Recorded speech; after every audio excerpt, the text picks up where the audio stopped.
wear loose articles. Scream if you want to go faster.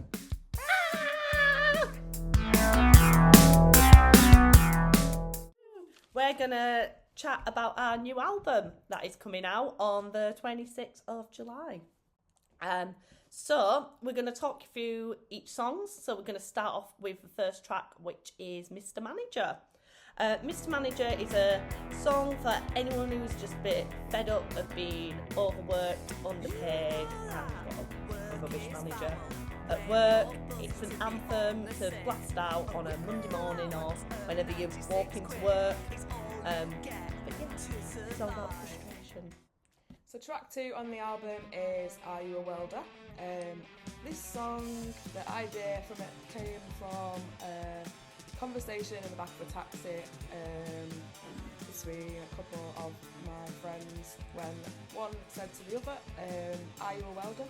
Over and over again, because she was convinced that he was a welder.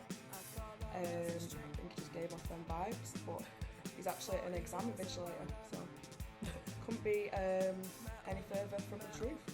But yeah, so this song,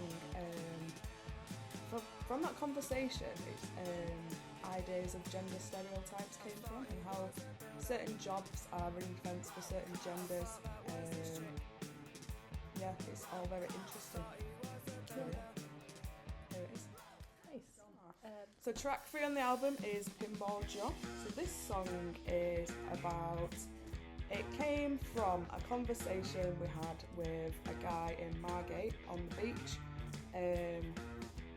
The topic of pinball came up because he was telling us about a pinball hall that was quite famous in the area, and there was a guy called Pinball Jeff who basically ran the shop there. Everyone knew him, big famous guy, big on the scene.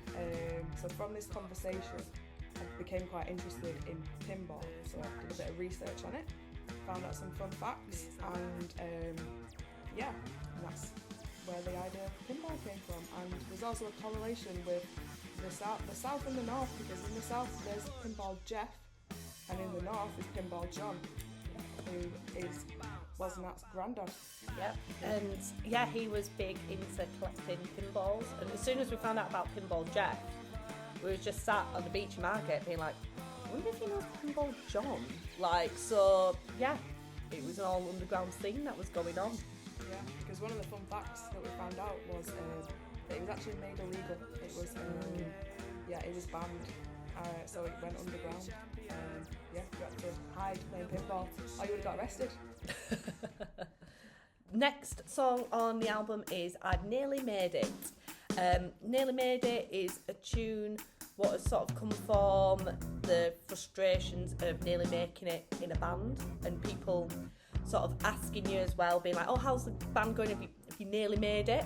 And it's trying to make it in the music industry, what's really hard anyway, because as a lot of people do know, you don't really make any money in the music industry if you're in a band at all, and a lot of the times you put in so much of your own money in when it comes to recording, and then how expensive things like radio pluggers can be, people try and self-fund that and stuff like that. So yeah, it's coming from that sort of frustration of like nearly making it, nearly thinking you're gonna make it, but what is making it as well, and all the conversations you might have with, say, family members being there like, oh, what job are you doing at the moment? Oh, have you nearly made it in that band? Are you making money yet? Next song is I'd Rather Have a Beer. Oh, I'd rather have a beer. Yeah. So First release I know. of the album. First release, big high energy song, and it is just an anthem to go out and have fun with your mates at the pub rather than chasing after, rubbish sort of one night stands and dead end relationships. And yeah, just going out and having fun with your mates and having a good old pint. So yeah. Cheers. Cheers to that. Filled with Stella, obviously. Yeah. Right, so the next track on the album is Unpaid Intern. This song is about what it says in the title. It's about unpaid internships.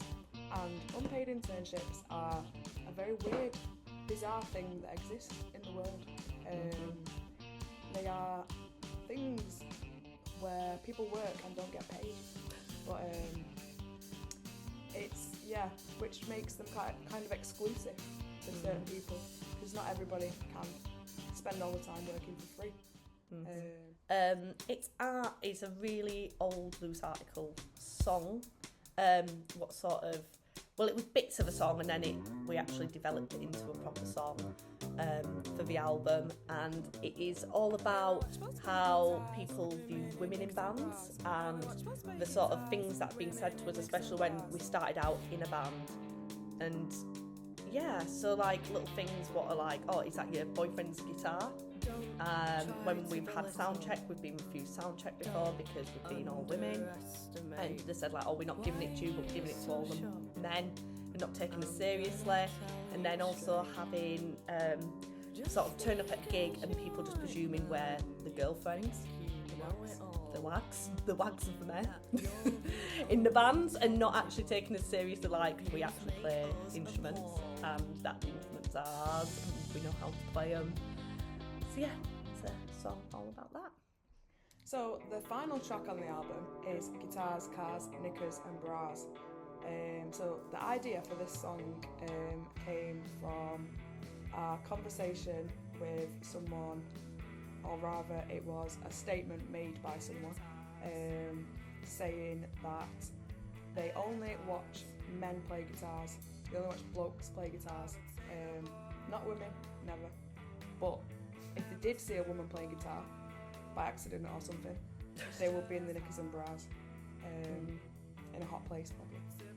But so after being told this important piece of information, I started to think about stereotypes around women, gender stereotypes, other things mentioned in the song like cars, because women also can't drive. Women drivers, they're bad, aren't they? Not good. Bad drivers, can't play guitar, always running around in knickers and bras. So that's where it came. Yeah. Thanks for listening to our album. Thanks.